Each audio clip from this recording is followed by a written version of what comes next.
Hola chichis, espero que os encontréis muy bien, con las fuerzas y esperanzas muy altas. Este es un post un poquito diferente a los que suelo hacer porque hoy es 8 de marzo y me gustaría compartir con todas vosotras una serie de textos que creo que pueden venirnos bastante bien, un poco en torno a esta conmemoración del Día Internacional de la Mujer y también para recordar algunas claves que tal vez por lo básicas que pudieran parecer a veces se difuminan o se desdibujan, ¿no? Hoy en día ser feminista no es fácil porque hay una gran oposición, ¿no? Hay una gran resistencia reaccionaria ante principios y derechos que costó mucho luchar y costó mucho conquistar y que hoy en día se encuentran bajo cuestión y también en un serio y grave deterioro en muchas partes del mundo. Entonces, a día de hoy se nos plantean cantidad de situaciones en las que nos vemos comprometidas a explicarnos o incluso a justificar nuestra postura desde un lugar un tanto pedagógico. Entonces, mi intención hoy es aportar algunas lecturas muy básicas para recordar algunos conceptos. Quiero leeros una pequeña cosita de la feminista Nuria Varela, que ya es experta en todas estas cuestiones, ¿no? de género, y también quiero leer algunos trocitos de un artículo de la ONU Mujeres, que también es bastante instructivo.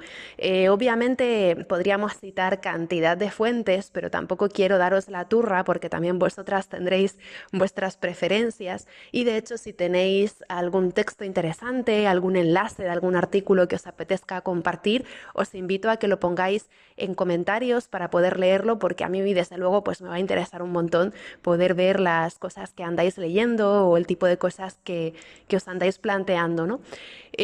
También si conocéis alguna asociación interesante, algún movimiento interesante que queráis compartir o promocionar, pues os invito a que lo pongáis en comentarios para poder echarle un vistazo entre todas. Al final de todo, también quiero analizar un poquito la carta astral de ese primer día en que se conmemoró el Día Internacional de la Mujer Trabajadora, que curiosamente no fue un 8 de marzo, pero quiero analizar esa carta un poquito. Pero bueno, principalmente este no va a ser un post sobre astrología, que es mi contenido, el contenido que típicamente suelo compartir, sino que vamos a leer algunas cosas, vamos a compartir algunas ideas y luego sí cerraremos con esa interpretación un poquito breve de ese primer día en que se celebraba este día que conmemoramos hoy también, ¿no?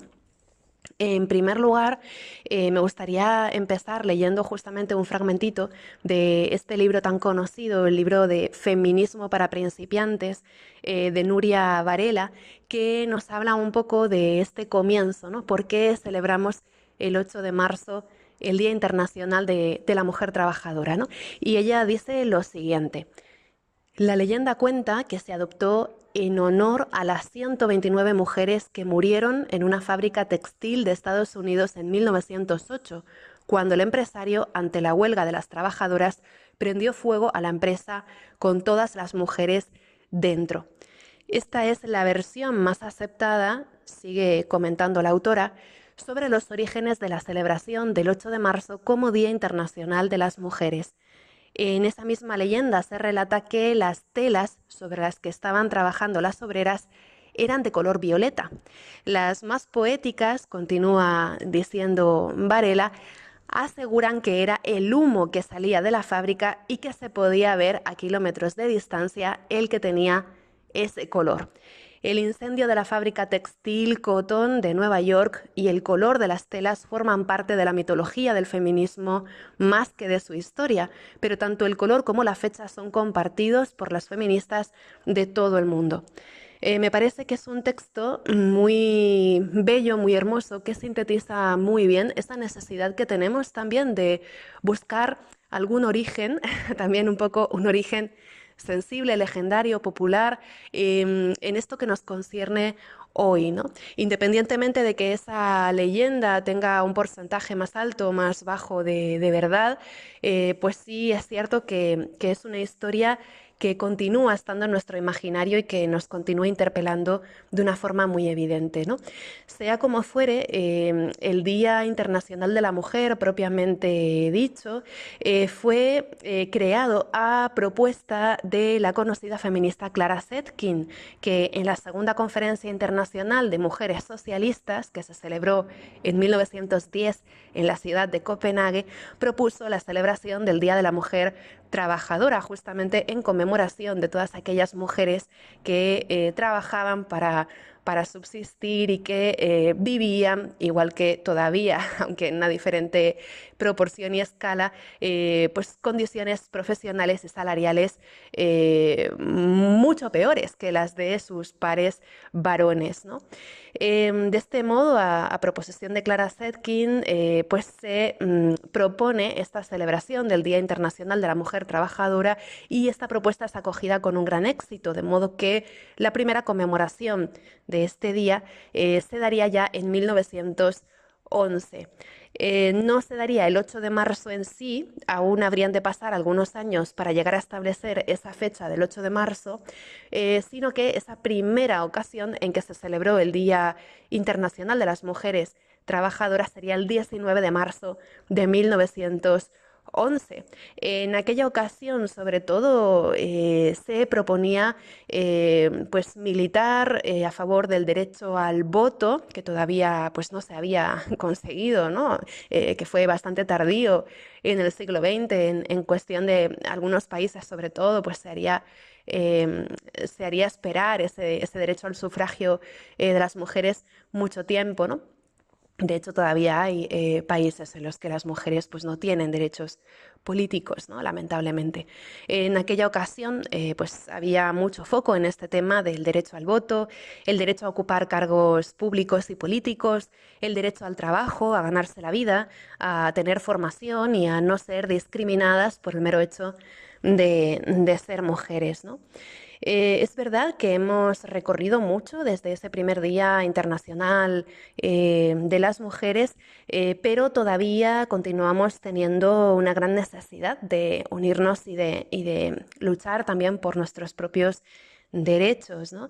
De hecho, en Wikipedia, si buscamos el Día Internacional de la Mujer, vemos que hay una serie de puntos, ¿no? De diferentes focos de desigualdades de género que todavía están pendientes de resolución. He estado mirando también de dónde se ha buscado esa información que se plasma en Wikipedia, y la mayor parte de los enlaces vienen también de la ONU Mujeres y de artículos que son bastante rigurosos, ¿no? Entonces me parece que es un buen resumen y quiero compartir con vosotras algunos de esos puntos, ¿no? Que ponen ahí en Wikipedia. Sé que todas lo podemos buscar, pero si estáis escuchando esto, pues de repente os parece más sencillo simplemente escuchar este trocito, ¿no? Y dice así, dice: las mujeres conforman casi 2/3 de los analfabetos del mundo.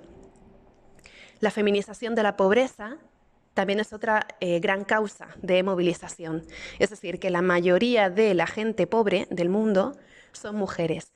Esto, de hecho, a mí me hace reflexionar mucho acerca del coste que tiene en la vida profesional y económica de las mujeres, incluso en los países supuestamente civilizados y avanzados, en cuestión de derechos, quiero decir, ¿no? El coste que tiene para las mujeres, por ejemplo, ese rol del cuidado, de la compasión, de la adaptabilidad, ¿no? Porque a veces incluso sacrificamos grandes oportunidades académicas o profesionales para nutrir esa vida relacional o esa vida familiar, y esto pues luego termina por tener un gran coste, ¿no? Entonces, ese tema de la feminización de la pobreza no es menor, ¿no? Porque habla también de la potencial exclusión de las mujeres en muchos casos, simplemente por ser mujeres, ¿no?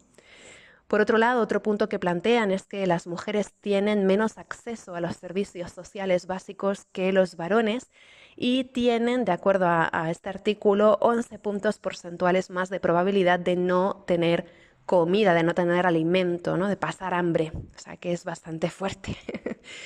Me río porque es asombroso, ¿no? Lo evidente que es cuando contemplamos información rigurosa, lo evidente que es, y sin embargo cómo igualmente hay tantas semillas de negación de este tipo de situaciones por todo el mundo, ¿no? Es asombrosa la capacidad de distorsión y de negación de la evidencia de todos estos datos, ¿no?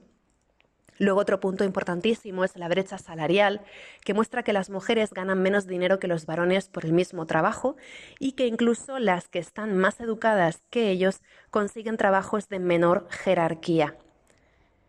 Por otro lado, otro punto que plantean es que hay 39 naciones en las que los hijos varones tienen derechos de herencia, mientras que las hijas mujeres no la tienen, no tienen ese derecho a heredar, y solamente el 2% de la tierra del planeta pertenecería a mujeres, mientras que el 98% de la tierra pertenecería a varones. Es decir, que la mayor parte de los propietarios de la tierra serían hombres, ¿no? Otro punto sería que en 30 países se continúa realizando la mutilación genital femenina y que hay por lo menos 200 millones de mujeres que han sufrido esta operación. También se plantea que 2/3 de las víctimas de trata de personas son mujeres. Las mujeres representan también la gran mayoría de las víctimas detectadas que fueron objeto de trata con fines de explotación sexual y en muchos casos llegando al 94% de las víctimas de trata para explotación sexual. Es decir, esto es pues, un dato, ¿no? También a reflexionar. También se comenta en este artículo que en muchos casos las mujeres son quienes comen las últimas en la familia. No sé si esto os ha pasado, pero casi siempre, incluso en la distribución de porciones dentro de la familia, cuando hay que repartir comida de una misma sartén o de una misma olla, en muchas ocasiones se supone que los varones que están a la mesa van a tener más apetito o van a requerir de una cantidad mayor o una proporción mayor de comida. Esto no sé si lo habéis vivido en vuestras propias carnes, pero desde luego en casa de mis abuelas, por ejemplo, era también algo bastante común. De hecho, hasta hace no tanto tiempo, cuando había escasez de algún alimento preciado, pues muchas veces se destinaba, por ejemplo, el pedacito de carne o el pedacito de proteína a los hombres, ¿no? Mientras que las mujeres pues podían ahí subsistir aparentemente comiendo lechuguitas o lo que fuera, ¿no? Es algo a lo que reflexionar también esto, ¿no? También continúa este artículo, y ya estoy terminando, diciendo que muchas mujeres todavía no pueden elegir esposo y de media cada 2 segundos una niña sería forzada a contraer matrimonio infantil en el planeta. También dice que en muchos países todavía existen códigos legales que obligan a la mujer a obedecer a su esposo. Y en líneas generales concluye, el hecho de nacer mujer supone un grave peligro en cualquier lugar del mundo debido a la denominada violencia machista. De esto lamentablemente tenemos un montón de ejemplos de este comienzo de año que han sido espantosos y bueno, que claman al cielo, ¿no? Hemos visto una intensificación de esa violencia machista muy importante en este inicio del 2026. Esto sería lo que quería compartiros de estos puntos, ¿no? que podemos encontrar todas en esa página de Wikipedia, que creo que es una buena síntesis, aunque obviamente pues todo esto podría estar también sujeto a mejora, ¿no? Y también seguramente todas tengáis por ahí en el tintero algún punto que os gustaría añadir. No es algo exhaustivo, pero creo que para hacernos una idea es un pantallazo bastante completo, ¿no? Y finalmente lo que quería también compartir es algunas citas de un artículo que está disponible también en la página de la ONU Mujeres. Si no conocéis esta página, os invito a que le echéis un vistazo porque hay cantidad de información formativa, instructiva, muy sintética, como píldoras de información bastante buenas. Es verdad que la ONU Mujeres tal vez ya no esté siendo tanto lo que fue o lo que hubiéramos esperado que fuera en algunos aspectos, porque bueno, pues la política y cómo esta influye en estas grandes instituciones, ¿verdad? Pero creo que este artículo pues también incluso podría ser mejorable, pero tiene pues una nota general que creo que es bastante interesante y yo desde luego he disfrutado leyéndolo porque creo que es un artículo muy accesible, ¿no? Por ejemplo, si sois profes o si queréis material para trabajar el 8M, pues la página de ONU Mujeres tiene una cantidad de información súper interesante, adaptada a todos los públicos, que yo creo que es muy interesante para empezar por algún lado, ¿no? Este artículo que quiero compartir con vosotras se titula ¿Qué es el feminismo? Y en el subtítulo dice una guía sencilla sobre un tema a menudo incomprendido. Conoce la lucha de las mujeres por la igualdad y lo que significa para los movimientos feministas actuales. Este artículo comienza diciendo que el feminismo no tiene un reglamento oficial, no hay jerarquía, órganos de gobierno ni reuniones formales. Y el artículo continúa, el feminismo es un movimiento que adopta diferentes formas en el camino hacia la igualdad de género. Está conformado por personas como tú, por defensoras de los derechos de las mujeres a lo largo de muchas generaciones y por los contextos en los que vivimos. De hecho, hay quien habla de feminismos. El feminismo, con sus interminables evoluciones, persigue un objetivo, disculpad, persigue un objetivo, empujar a las sociedades hacia la igualdad para todas las mujeres y niñas y, a la vez, crear un mundo más igualitario para todas las personas. Esto es fundamental. El feminismo persigue crear un mundo más igualitario para todas las personas. Y esto incluye también repensar el concepto de raza, el concepto de clase y cantidad de otras cuestiones que también están asociadas, ¿no? a la discriminación y a esas diferentes realidades que atraviesan la vida de las personas, ¿no? Este artículo continúa con lo siguiente. Dice, ¿cómo se define el feminismo? El feminismo, dice el artículo, es la creencia de que todas las personas, independientemente de su género, deben tener los mismos derechos y oportunidades. Así de sencillo. Para todos los diferentes tipos de teorías y prácticas feministas, para todas las diferentes escuelas de pensamiento político, económico y social, el principio básico del feminismo es la igualdad. En el feminismo interseccional actual nos referimos a igualdad para todas las personas, con independencia de la identidad de género, la sexualidad, la raza, la clase, la capacidad física o el origen étnico. Y el artículo continúa diciendo, ¿quién es feminista?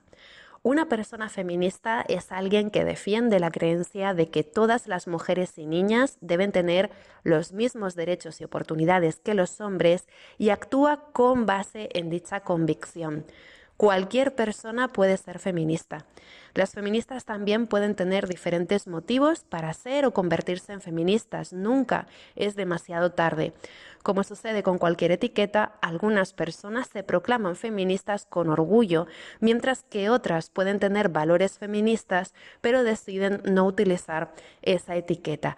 Además, al contrario de lo que ocurre con los estereotipos, el hecho de odiar a los hombres no convierte a alguien en feminista. Yo creo que este artículo, aquí como inciso, hace este comentario porque esta es una confusión habitual, ¿no? Las personas que se dicen antifeministas achacan cosas al movimiento que, como ya sabréis, pues no tienen nada que ver con lo que es el feminismo, ¿no? Y una de estas claves que se dicen como para demonizar al feminismo es que es un movimiento que odia a los hombres o que quiere poner a los hombres en un lugar subalterno, cuando todo lo contrario, el feminismo lo que busca es la igualdad, ¿no?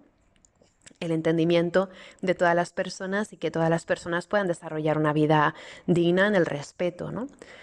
Eh, Luego el artículo continúa aclarando alguna cosa de qué significa utilizar una perspectiva feminista, por qué sería interesante adoptar un prisma feminista. Nos habla también de algunas claves de cómo sería el feminismo en la práctica. Y aquí, por ejemplo, para citar un trocito un poquito más corto, una selección, también el artículo dice, practicar el feminismo significa, en primer lugar, incluir a las mujeres y a las niñas en la toma de decisiones, de modo que puedan asumir un papel de liderazgo en los asuntos que les atañen. De hecho, muchos movimientos de mujeres, continúa el artículo, incluido el sufragista, han surgido de la negación de esa independencia de las mujeres. El artículo continúa poniendo como ejemplo el trabajo de los cuidados y dice también en un punto que mirar a través de un prisma feminista el trabajo de los cuidados significaría percatarse de que la mayoría de estas responsabilidades recaen sobre las mujeres y las niñas, a menudo sin remuneración, y que en ocasiones en detrimento de otras oportunidades personales y profesionales. Practicar el feminismo, continúa el artículo, significa reconocer el valor del trabajo de los cuidados, que representa el 40% del Producto Interno Bruto en algunos países, y garantizar que esas mujeres puedan influir en las políticas gubernamentales y de empleo relacionadas con su labor. Este sería simplemente un ejemplo que han seleccionado las autoras del artículo, pero que es solamente un ejemplo de muchos que se podrían traer a colación, ¿no? Luego el artículo también tiene otros enlaces a otras informaciones, ¿no? A otros informes. Por ejemplo, aquí pues se inserta un enlace a otro artículo sobre la marcha por la igualdad de derechos de las mujeres, ¿no? Que es interesante porque también te aporta una cronología muy interesante de los derechos de las mujeres desde 1848 hasta 2025. Tienen infografías excelentes también para trabajar con ellas, ¿no? Y luego el artículo continúa a modo de resumen, dice, el feminismo en la historia y en las diferentes culturas. A lo largo de la historia, los movimientos feministas han luchado por los derechos de las mujeres, la justicia y la igualdad en todas las regiones y culturas. Los primeros movimientos feministas tenían sus raíces en los movimientos de descolonización e independencia. El feminismo no fue un impulso aislado en pro de los derechos de las mujeres, criticaba la extracción y ocupación coloniales y supuso la adopción de una perspectiva feminista frente a las luchas raciales. Existen muchos ejemplos inspiradores, continúa el artículo, desde las formas feministas y sociales en la India previa a la independencia, que establecieron leyes para proteger los derechos de las viudas y la educación de las niñas en el siglo XIX, hasta la Sudáfrica posterior a la independencia, donde la Liga de Mujeres Bantúes se convirtió en 1918 en la primera organización defensora de los derechos de las mujeres negras, pasando por los disturbios de las mujeres de Aba en Nigeria, que consiguió reformar los impuestos injustos en 1929. En el siglo XIX, continúa el artículo, mujeres de distintas partes del mundo, comenzando por Nueva Zelanda en 1893, lucharon y obtuvieron el derecho a votar en las elecciones nacionales. En los Estados Unidos de América, la primera oleada de feminismo estuvo vinculada al movimiento sufragista.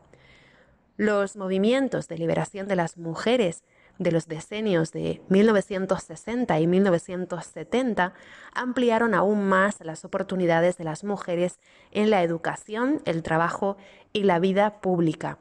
En el decenio de 1990, continúa el artículo, el feminismo interseccional llamó la atención sobre la forma en que los efectos del sexismo se interrelacionan con el racismo, el clasismo, el capacitismo, la homofobia y otras formas de discriminación, y los vuelven más graves.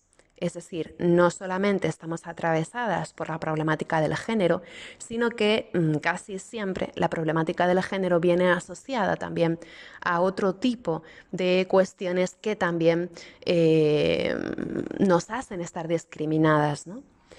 El artículo continúa diciendo, hoy en día el feminismo sigue apoyándose en la interseccionalidad para hacer frente a problemas persistentes y nuevos, agresiones sexuales y burlas sobre el físico, homofobia y transfobia, así como el abuso digital que ha desatado nuevas formas de violencia.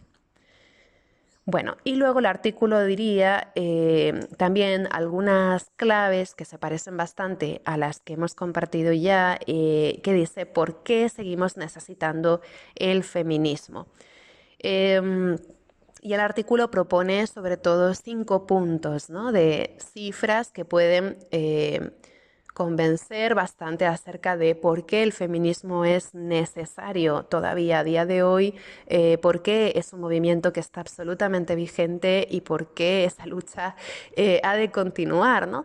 Y los 5 puntos que destaca este artículo de la ONU Mujeres serían que 1 de cada 3 mujeres sufre violencia física o sexual a lo largo de su vida. 1 de cada 5 niñas se casa antes de cumplir los 18 años. 6 de cada 10 feminicidios son cometidos por la familia o la pareja de una mujer o niña. Las mujeres tienen menos de 2/3 de los derechos legales de los hombres y en la mitad de los países el consentimiento sigue sin ser el criterio jurídico contra la violación. Estos serían los 5 puntos que destaca el artículo. Obviamente podría haber muchas más cifras, mucha más información que podría venir a complementar esta, pero son datos absolutamente escalofriantes, ¿no? El artículo continúa. Algunos de los problemas más acuciantes de nuestro tiempo, paz y seguridad, migración o violencia extrema, afectan a las mujeres y niñas de manera diferente, a veces más directa, que a los hombres y los niños. La inversión insuficiente en datos de género, un problema crónico, también dificulta la lucha contra estas desigualdades. Claro, aquí el artículo lo que está sugiriendo es que, como ya sabréis, en muchas ocasiones no tenemos datos de la incidencia de ciertas cosas sobre las mujeres porque directamente no hay una inversión económica para hacer un seguimiento o un estudio riguroso sobre la incidencia de ciertos fenómenos sociales o colectivos o económicos en las mujeres. Entonces, si no se hace un seguimiento, si no se hace un registro o incluso también la forma en que se plantea la elaboración de esos registros, ¿no?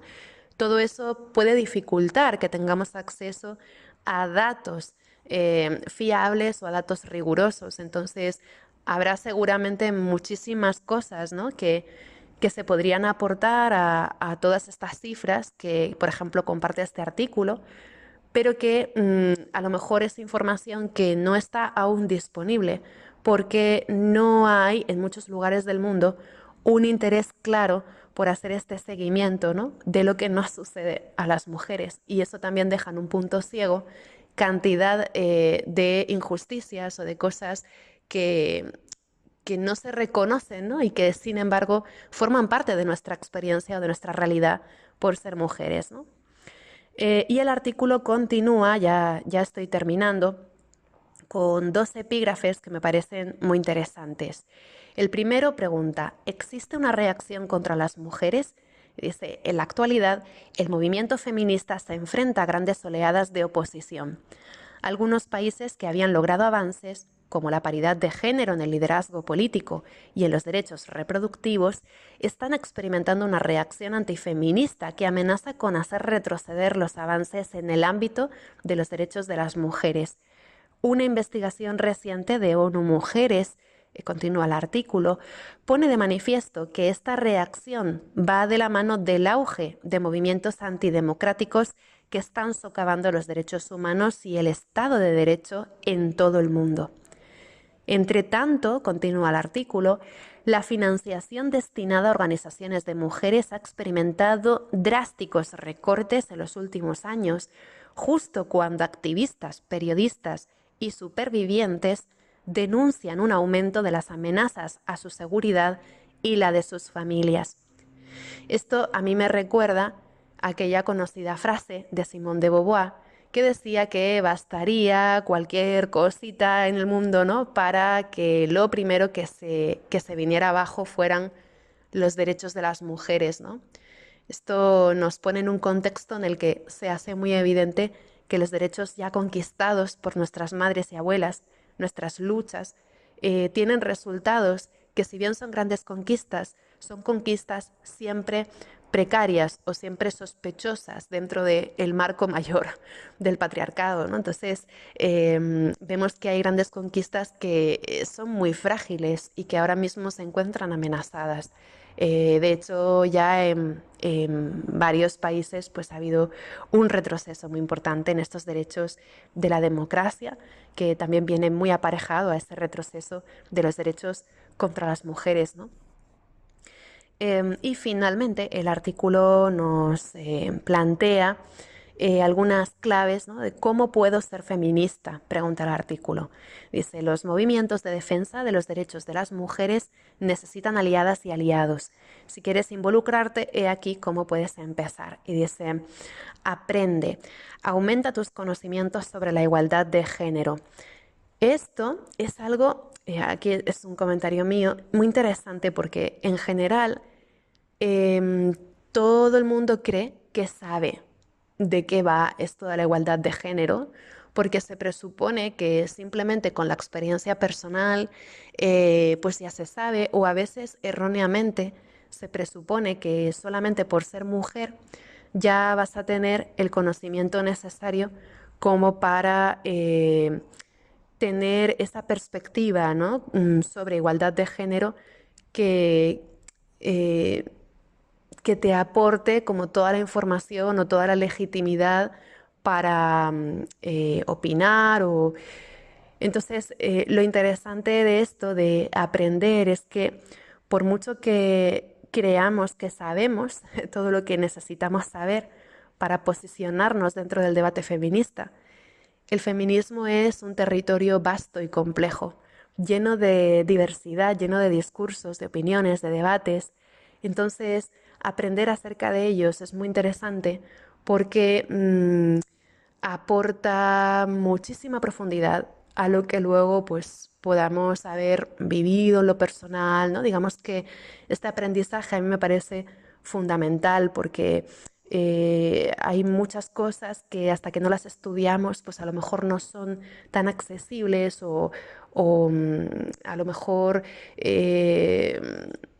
nos posicionamos en base a prejuicios frente a ciertas cosas y informarse de fuentes rigurosas es fundamental, ¿no? Como todo también, por otro lado.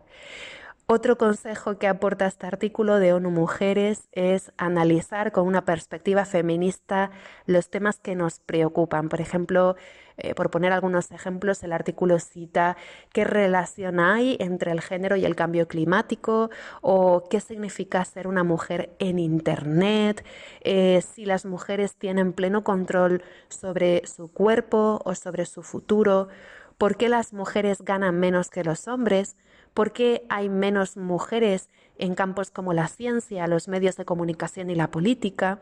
El artículo propone que pensemos en los obstáculos a los que nos enfrentamos las mujeres y las niñas en el lugar donde vivimos. Seguramente si nos planteamos todas estas preguntas, pues también lleguemos a algún lugar interesante, ¿no? Analizar con perspectiva feminista los temas que nos preocupan. Es una recomendación que creo que es muy interesante. Otra recomendación que nos plantea este artículo de ONU Mujeres es encontrar o crear una comunidad. Dice, la historia del feminismo demuestra lo poderosas que somos cuando trabajamos juntas. Buscar organizaciones locales o incluso en Internet que se ocupen de los temas que nos preocupan. Ya se trate de la seguridad en los espacios públicos y los hogares, la igualdad de género en los deportes o la programación informática, el derecho a votar o el derecho a presentarnos a las elecciones. Una óptica feminista, dice el artículo, nos ayuda a ver soluciones más holísticas a problemas complejos. Las organizaciones dirigidas por mujeres suelen impulsar, dice el artículo, a la sociedad, incluso cuando las instituciones políticas no lo hacen. Es decir, hablar entre nosotras, hablar con amistades, tener esa sinergia, ese grupo de personas al que podamos acudir, creo que también es fundamental. Y tampoco se trata de idealizar a aquellos grupos de mujeres solo porque somos mujeres, porque los seres humanos somos complejos y no tenemos por qué caernos bien entre todas, ¿no? O no tenemos por qué ser siempre pues una solución o una panacea para la que tenemos al lado. Pero creo que conversar acerca de lo que nos inquieta, lo que nos preocupa, lo que nos afecta, buscar lugares comunes entre nosotras donde podamos confluir, donde podamos concentrarnos juntas, creo que todo esto no es solamente algo que pueda ayudarnos a encontrar soluciones, sino también es algo que nos ayuda en general a sentirnos acompañadas en los diferentes frentes que no son de fácil solución, pero que estamos atravesando, cada cual de una forma más o menos paralela, y encontrar este acompañamiento, pues yo creo que ayuda un montón, ¿no? Em, y finalmente, la última recomendación de este artículo de ONU Mujeres es que nos involucremos en iniciativas de promoción. Bueno, aquí yo creo que por un lado, pues está el no callarnos, ¿no? Compartir nuestra opinión sobre lo que observamos, lo que hay a nuestro alrededor, posicionarnos de una forma clara en lo que concierne a nuestros derechos como mujeres, también ante los derechos y las situaciones que puedan estar atravesando otras compañeras, ¿no? Em, y luego el artículo pues también propone instar a las personas responsables de tomar decisiones en gobiernos, instituciones y empresas a que inviertan en oportunidades para las mujeres, a que protejan los derechos de las mujeres y adopten medidas para acelerar la igualdad de género. Bueno, pues aquí terminaría lo que quería compartiros de este artículo, que es muy instructivo. Hay muchos otros, ¿no? Como se había comentado, hay muchos otros artículos en esta sección de ONU Mujeres que son bastante interesantes. Ahora también quería un poco a colación de este último punto del que hablábamos, ¿no? De el compartir información o hacer como activismo o militancia, que puede estar a diferentes escalas, ¿no? No tenemos por qué apuntarnos a Femen si no nos apetece, pero al final en lo pequeño, en el día a día, hay cantidad de oportunidades para visibilizar, para señalar, para tratar de mejorar las cosas. Entonces, creo que a muchas escalas, pues todas y todos, todas las personas pueden contribuir, ¿no? Y aquí solamente quería puntualizar que también hay un concepto que es el purple washing, el lavado morado, que también tiene mucho que ver con la apropiación del feminismo o de la igualdad de género por parte de empresas u organizaciones que en realidad no tienen un trasfondo o un carácter feminista, pero que sin embargo se ponen el lacito morado para caer bien o para proyectar una imagen feminista o para vendernos sus productos a las mujeres, ¿no? Hay cantidad de productos orientados a mujeres que justamente apoyándose en esta idea de ser supuestamente feministas o inclusivos, nos terminan por colocar cosas que en realidad no son feministas, ni en su planteamiento, ni en su forma de producción, ni en los efectos que puedan tener en las comunidades o en el ecosistema, ¿no? Y que sin embargo se plantean como feministas solamente por un tema de marketing, ¿no? Esto también es algo que pasa con temas como la raza, el movimiento de la libertad sexual o temas de ecología, que hay una tendencia, ¿no? Dentro de lo que es el capitalismo la promoción de diferentes productos, ¿no? Hay una tendencia a orientar y colocar productos buscando la máxima rentabilidad, orientados a estos públicos diversos, ¿no? Es un poco como el fenómeno de la venta de las camisetas del Che Guevara, ¿no? Es una explotación monetaria de un concepto que nada tiene que ver con ese planteamiento mercantilista, ¿no? Pues con el feminismo también pasa lo mismo. Y, por cierto, en el mundo de la astrología, del tarot, de la meditación, de las terapias, en todo este mundo, eh, También en muchas ocasiones se utiliza el tema del feminismo con un planteamiento que como mínimo pudiera ser discutible, ¿no? Sobre todo orientado a colocar determinados productos en el radar de las mujeres que están buscando eh, un espacio para ellas, ¿no? Entonces, de repente se abre ahí un mercado en relación con el feminismo o con la igualdad que no es, no es lo que pretende aparentar, ¿no? Entonces, ahí también yo creo que hay que tener como un punto de vista crítico porque hay mucha utilización del tema de las mujeres muy de boquilla, ¿no? Sin que haya realmente en el fondo una intención de intervenir en la mejora de la vida de las mujeres. Así que, bueno, pues simplemente ese es un concepto que me parece interesante también, porque además los 8 de marzo es un día en el que justamente podemos ver cantidad de cosas así, ¿no? Eh, a mí en ocasiones, ahora no lo hago porque de repente me parece como triste y deprimente, pero sí es verdad que en otros momentos me he reído y me he divertido mucho escuchando, por ejemplo, los discursos del 8M de diferentes dirigentes de todo el mundo, porque son un ejemplo perfecto de exactamente lo que no debería ser un discurso del 8 de marzo, ¿no? Por ejemplo, me estoy acordando ahora de un dirigente, no lo voy a nombrar, que continúa todavía en el poder, que decía que, bueno, que el 8 de marzo pues era para felicitar a las mujeres, que siempre teníamos una sonrisa, que pasara lo que pasara siempre estábamos bellas y siempre estábamos manteniendo la alegría de casa, ¿no? Es un discurso horroroso, que nada tiene de feminista, ¿no? Y que, bueno, pues expone claramente lo que es la perspectiva, ¿no? de determinados personajes sobre momentos como este, ¿no? Y bueno, sin más, voy a compartir ahora algunas impresiones de la carta natal de esta primera celebración del Día Internacional de la Mujer Trabajadora, que fue el 19 de marzo de 1911.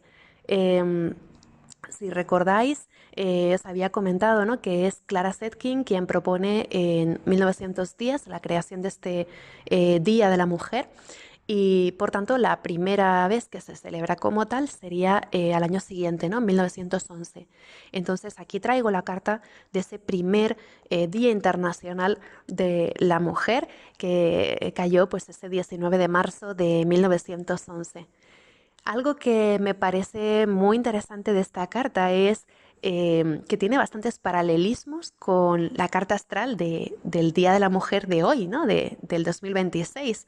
Tenemos una conjunción Mercurio-Sol en Piscis, tenemos a Venus en Aries, igual que hoy, tenemos a Urano al final de un signo de tierra, que es súper interesante también, tenemos también a Júpiter en relación con la Luna, o sea, Lilith en Sagitario. Hay cantidad de coincidencias con el clima astral que tenemos hoy. En parte por eso me decidí a compartiros esto, ¿no? Entonces, ¿qué podemos ver en esta carta del primer Día Internacional de la Mujer? De entrada, algo que a mí me llama muchísimo la atención es ese Urano al final de Capricornio. Capricornio es un signo que nos habla de tradiciones, de orden y jerarquía social, nos habla de pues esa base, esa fundación del orden social, ¿no? Y Urano en Capricornio, al final de Capricornio, representaría una desordenación de esos esquemas o una crisis de esos esquemas, ¿no?, que justamente abre un espacio donde poder plantear un modelo de sociedad alternativa. Es súper potente esto, ¿no? Urano al final de Capricornio es muy importante en esta carta porque plantea esto, ¿no?, la posibilidad de sembrar una visión alternativa, un modelo alternativo de sociedad que desafía de una forma bastante revolucionaria el orden y el esquema social preestablecido, el que marcaba la tradición, ¿no? También es interesante porque Capricornio es un signo muy ligado a la geografía. y también a esta desigualdad geográfica entre unos territorios y otros del mundo. Y Urano al final de Capricornio también plantea esta subversión contra esa ordenación que supuestamente jerarquiza unos territorios sobre otros, ¿no? Aquí ya vemos que desde su origen este Día de la Mujer se plantea con un ánimo global e internacional, tratando de interpelar también a territorios que van más allá de los típicos de ese etnocentrismo occidental, ¿no? También vemos que en este primer Día de la Mujer hay una conjunción entre Marte y Urano. Lo que pasa es que es una conjunción que ya se estaría deshaciendo porque Marte está ya en otro signo, ¿no? Pero viene, digamos, de esas semanas anteriores a este primer Día de la Mujer, pues hubo una conjunción exacta de Marte y Urano en Capricornio. Lo que pasa es que en el día de la celebración en sí ya vemos que Marte se ha adelantado un poquito, ¿no? Entonces Marte viene de hacer esa conjunción con Urano y lo que está sosteniendo es que, caray, la carta es buenísima, ¿no? Marte está sosteniendo una cuadratura a Saturno en Tauro, ¿no? Tauro es un signo típicamente asociado al mundo de las mujeres. También tiene mucho que ver con la fertilidad, el universo de lo que tradicionalmente se ha venido denominando femenino. Entonces, Saturno en Tauro nos habla de este modelo de mujer tradicional, ¿no? Este modelo de mujer que encaja dentro de los parámetros de lo socialmente conveniente y aceptado, ¿no? Y en este caso, Marte desde Acuario, que además viene de hacer conjunción a ese Urano al final de Capri, que es súper revolucionario, está haciendo esa cuadratura a Saturno. Esto tiene que ver con una lucha que se escapa de ese redil de lo convencional y que atenta directamente con desordenar ese estereotipo. Los estereotipos también son algo saturnino, ¿no? Que es una convención social a fin de cuentas. Entonces, Saturno representa estereotipos. Pues Marte en cuadratura a Saturno en estos signos fijos nos habla de una lucha perseverante y comprometida, muy extendida en el tiempo, algo que mira a tiempos largos, relacionada justamente con esta revolución de esos estereotipos y cánones tradicionales.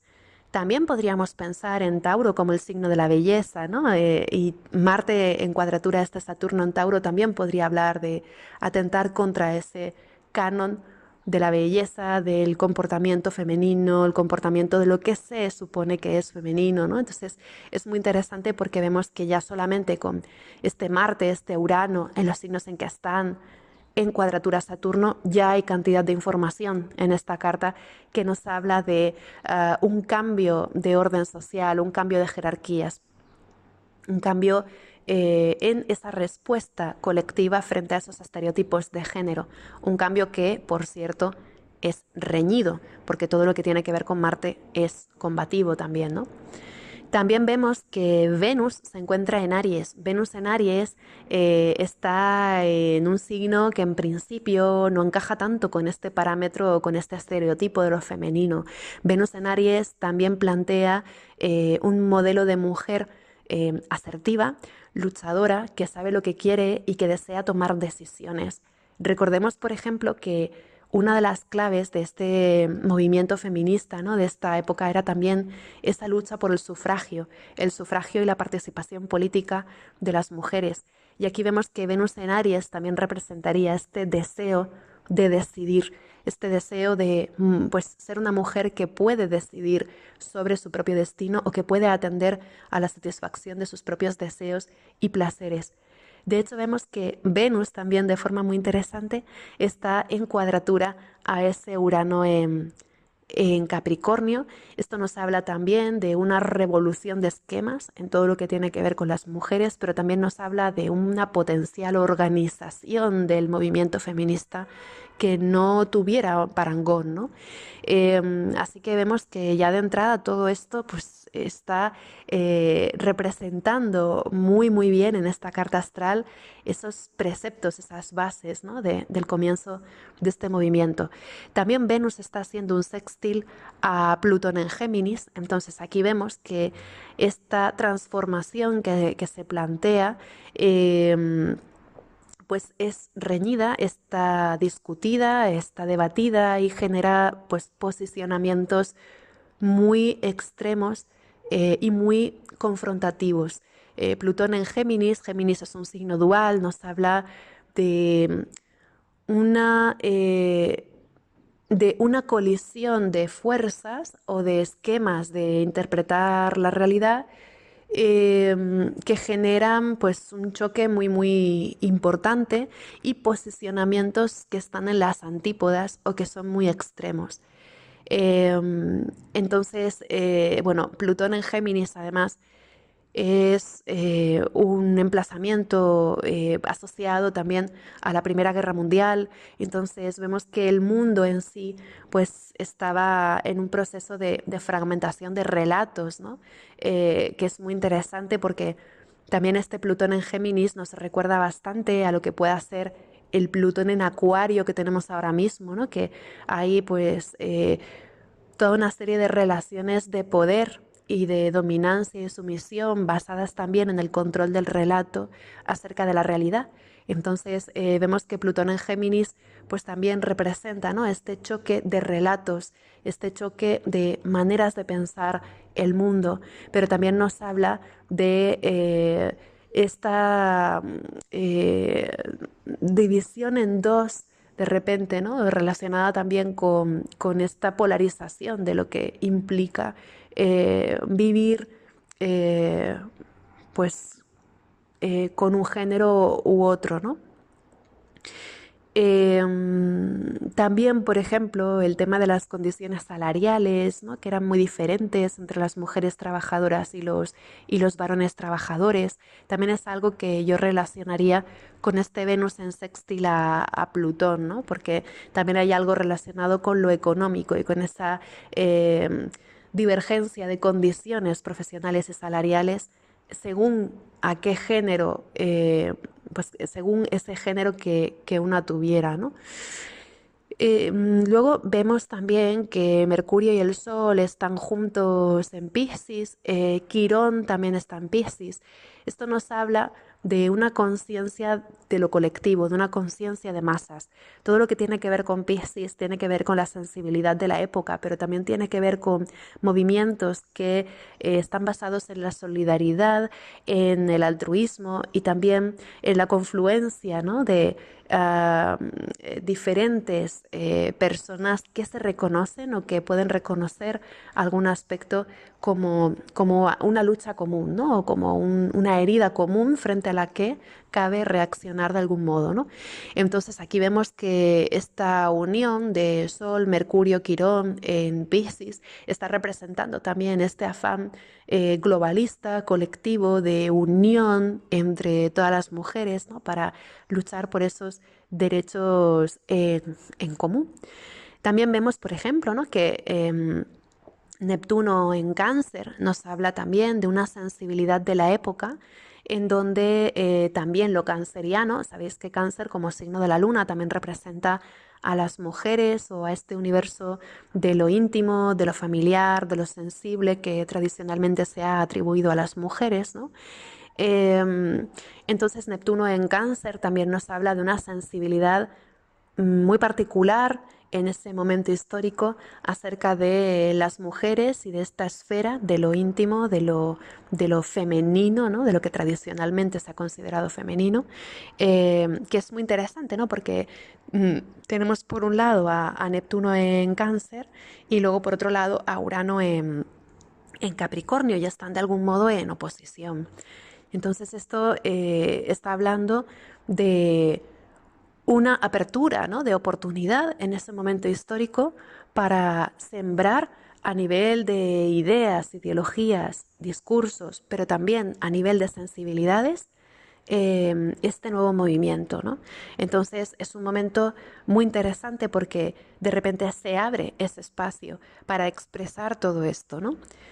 Eh, mm, por otro lado, también vemos que Neptuno está en cuadratura a Venus, que también está hablando pues, de esta unión, esta solidaridad entre mujeres, este reconocimiento de las mujeres con unas necesidades y unos deseos semejantes, ¿no? Que puedan tener en común y que también puedan motivarlas a unirse, ¿no? Y luego vemos que también, muy interesante, ¿no? Lilith está en Sagitario y también la Luna está en conjunción con Júpiter.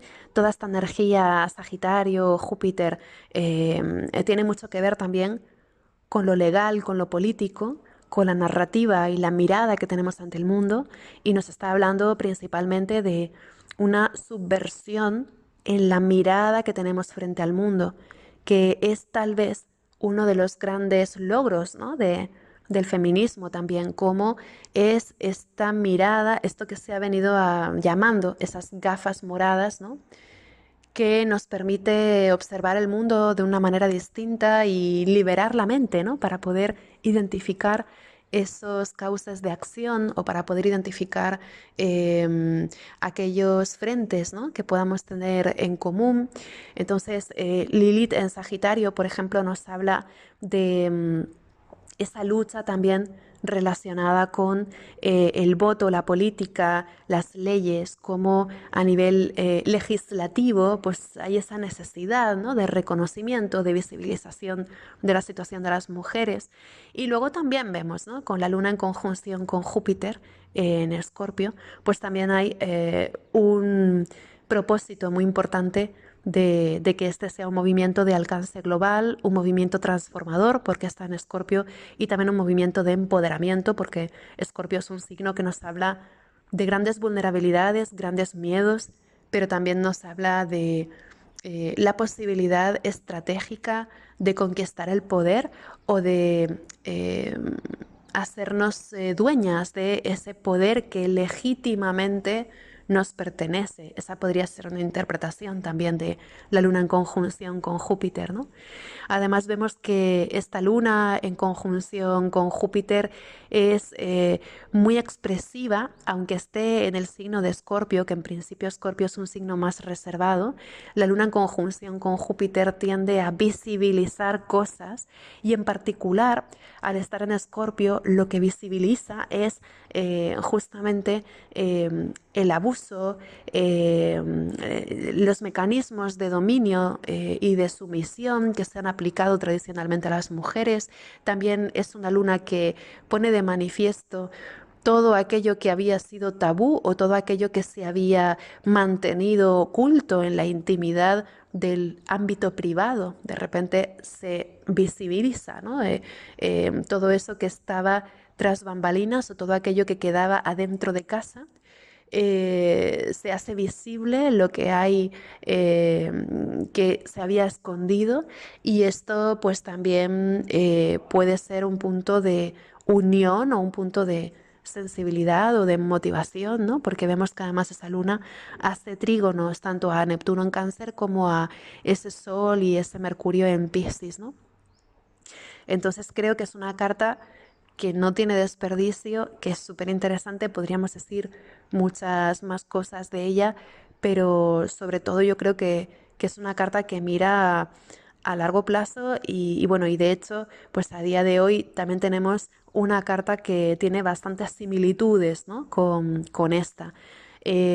¿Cuáles podrían ser? Pues ahora tenemos, por ejemplo, a Urano al final de Tauro, que también es un signo de tierra, ¿no? También nos habla pues de un momento en el que, bueno, a nivel de contexto están cambiando los valores, están emergiendo valores más extremos en algunos ámbitos, ¿no? Y esto pues modifica de alguna manera este sector de lo taurino que tradicionalmente se asocia también a las mujeres, ¿no? Entonces, Urano en Tauro ahora mismo, en la carta de hoy, pues también representa, ¿no? Como ahora mismo este cambio de valores tan importante que está habiendo en todo el mundo, pues impacta de una forma directa en la calidad de vida de las mujeres o en las oportunidades que tenemos las mujeres, ¿no? Em, También ahora mismo tenemos a Plutón en Acuario, que también nos habla de esta lucha por dominar el relato de lo que sucede en la actualidad. Nos habla también de este proceso de negación o de ocultamiento de aquellos discursos que puedan atentar contra los grandes intereses de los plutócratas, ¿no? Que es algo que también hace mucho un Plutón en un signo de aire. Em, También tenemos ahora mismo a Neptuno, que acaba de salir de Piscis para entrar en Aries, que también nos hablaría de una sensibilidad colectiva que busca encauzarse hacia la acción, ¿no? Y también vemos que ahora, por ejemplo, tenemos a Venus en Aries. Además, hoy, el 8 de marzo del 2026, tenemos a Venus en Aries en conjunción a Saturno y a Neptuno. Por primera vez en nuestra vida tenemos a Venus en conjunción a Neptuno en Aries, ¿no? Esto nos habla, ¿no?, de este recuerdo, pero también de esta renovación de esas grandes motivaciones que tenemos para unirnos, ¿no? En un frente común o para unirnos en alguna lucha que tenga que ver con las mujeres, porque Venus en conjunción con Neptuno pues pone mucho esto de manifiesto, ¿no? Podría ser un momento de refundación también, ¿no? De esas motivaciones o esas ilusiones o esas esperanzas que nos hacen salir a la calle o que nos motivan para unirnos de algún modo. También ahora tenemos, por ejemplo, a Lilith en Sagitario. También tenemos a un Júpiter en relación a la Luna, porque Júpiter está en Cáncer ahora mismo, en un signo de agua, ¿no? Entonces, esto también yo creo que nos habla de que em, en este momento pueda tener un importantísimo significado encontrar ese punto de unión que propone Júpiter en Cáncer, ¿no? O proteger esos lugares de unión o esos lugares de conexión entre nosotras como tal vez una estrategia interesante. Entonces creo que, bueno, pues a nivel astrológico es un momento en el que cabe reflexionar muchas cosas acerca del feminismo. Yo hoy he querido simplemente compartir algunas pinceladas con vosotras y bueno, espero que os haya resultado interesante, que paséis un día muy combativo, muy esperanzador y bueno, pues un abrazo grande para todas. Hasta luego.